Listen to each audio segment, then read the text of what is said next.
Mourners are pouring into Rome after the news of the death of Pope Francis, and Emma is there covering this for us. Good morning to you, Emma. You arrived overnight. There must be a lot of people coming to Rome at the moment to pay their respects. Yeah, there certainly are. We saw quite a few people on the plane at the airport who were clearly here to come to pay tribute to the Pope. Now, at the moment here, it's about 10 o'clock local time, and hundreds of people are still pouring in to St Peter's Square. We were here a few hours earlier, and there were thousands of people here taking part in the daily prayer service that's begun since the death of Pope Francis. And people are paying tribute. They're bringing flowers, drawings, cards, and these tributes are really going to ramp up over the next few days. We're expecting hundreds of thousands of people to pay their respects to Pope Francis. I want to bring in our Europe correspondent Catherine Diss now. Catherine, thanks for joining us. We've got details now about how we will be saying farewell to the Pope. How's that going to play out over the next few days? Yeah, that's right, Emma. Look, the Cardinals met today where they made the decision to move Pope Francis's body to St Peter's Basilica behind us tomorrow morning local time, which will be in the evening Wednesday night in Australia.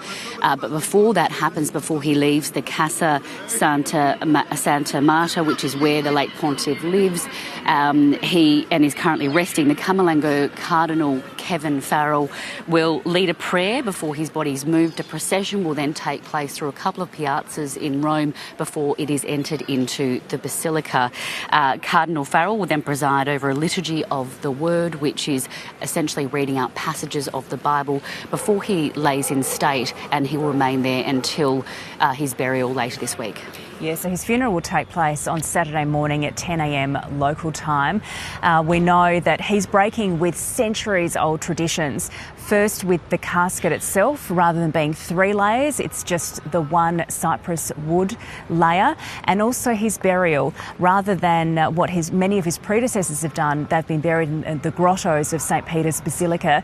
He instead will be taken to a church about 4 kilometres from here, and that's the Basilica di Santa Maria Maggiore. And this is one of his favourite churches where Pope Francis would go and pray, where he would pray before and after an overseas trip. So a real break with tradition. It's talked about his humility so much and being a man of the people. Well, he's certainly getting a lot of world attention because world leaders will be coming in their droves, and we're getting more detail about who will be here for that funeral on Saturday. Yeah, that's right. Look, the Vatican saying they wouldn't confirm who is going to come for the actual funeral, but some world leaders have come out and said that they will be attending. We've heard that Prince William will be coming on behalf of King Charles. This is seen as a huge responsibility, one of the most significant international events that he has attended so far on his own. He'll be standing beside people like US President Donald Trump and the First Lady Melania Trump, Sir Keir Starmer from the UK, Emmanuel Macron from France, and also Australia's Governor-General Sam Mostyn is also expected to attend on behalf of Australia.